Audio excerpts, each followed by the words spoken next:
Chris took an immediate and deep dislike to the skinny red rectangle. Who the hell did this Thomas think he was?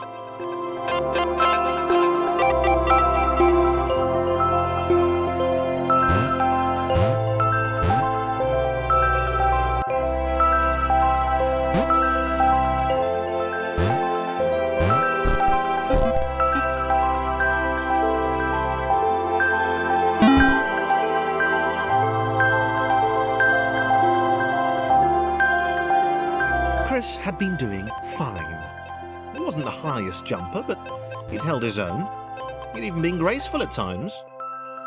Well, not technically graceful, it's probably the wrong word, but you know, fine.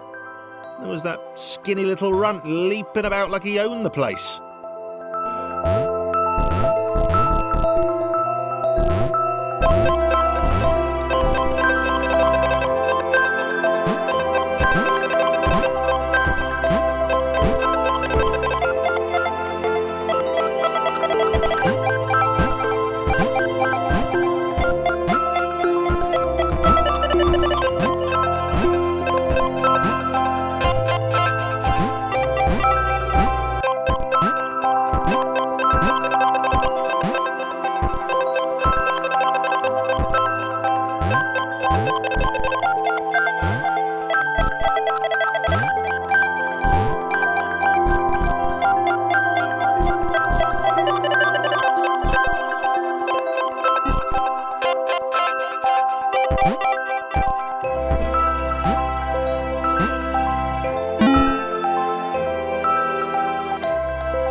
Was more like it. The glowy white thing. Only Chris could get to it, which of course made it all the more enticing. What would it do? What new opportunity might this switch open up to him?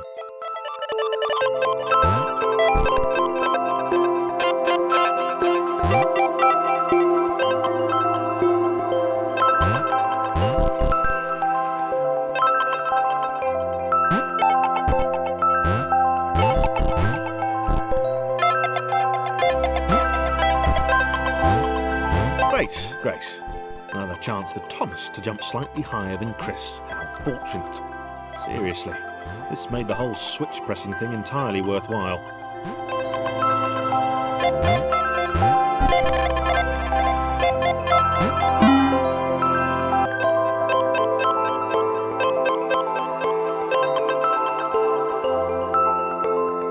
Was this good? Because on the surface, it did not seem good. Chris was pretty scared. Little Red seemed fine, happy to be on his merry little adventure. Chris couldn't shake the feeling that things had taken a significant turn for the worse since Thomas had joined in. Sure, he'd been able to piggyback his way to ever so slightly higher platforms, but where had that got him? Well, to ever so slightly higher platforms, which was sort of his point.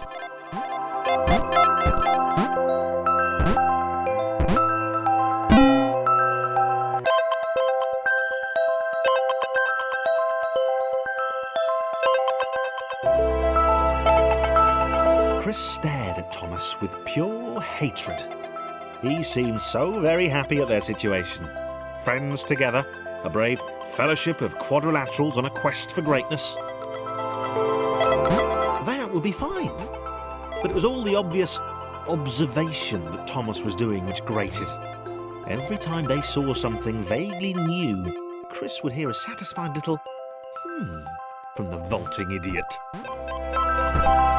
He hoped the next portal would split them up, if only for a few levels.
this was his chance, a moment to shine. This was game day.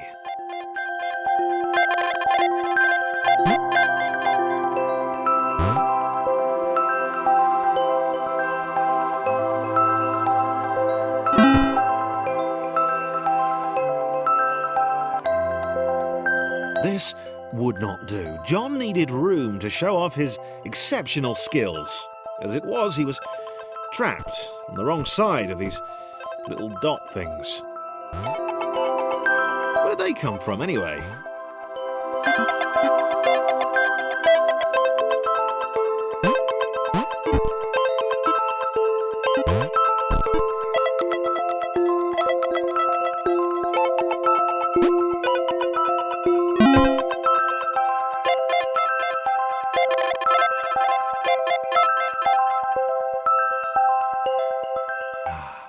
John inhaled the air of the open space, and it smelled of awesome.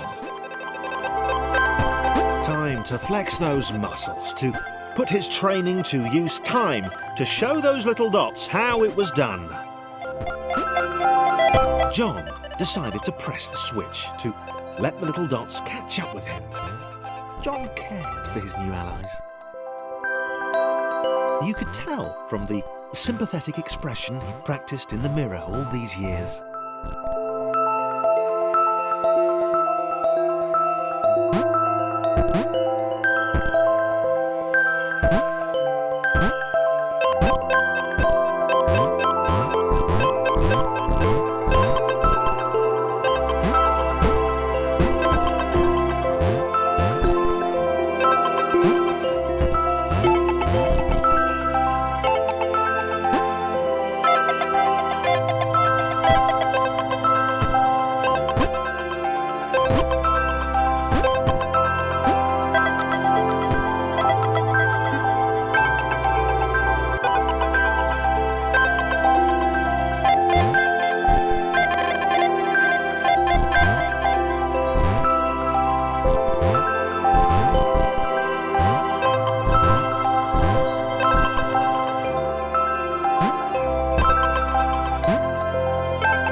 John was happy to keep helping.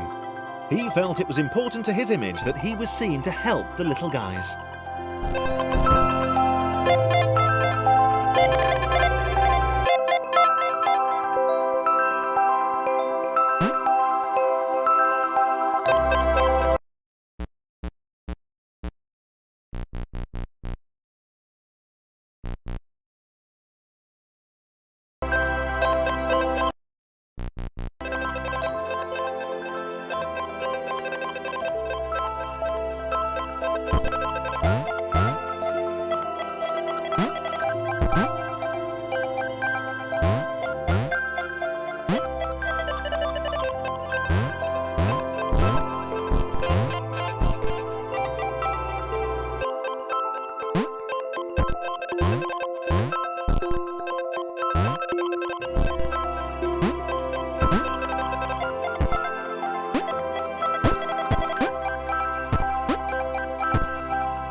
he didn't mind them so much either.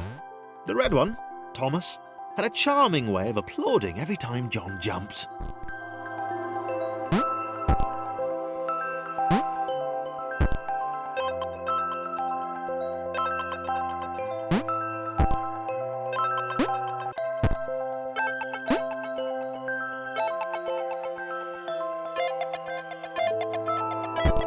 The angry orange one was less immediately likeable, but his unremitting cynicism and tutting amused John.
This was interesting.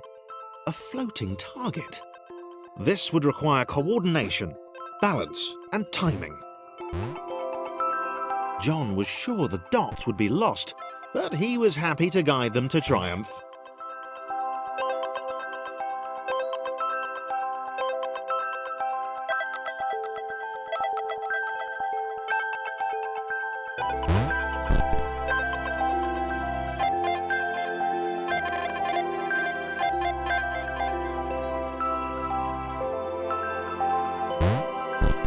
Maybe that's what the dots were for.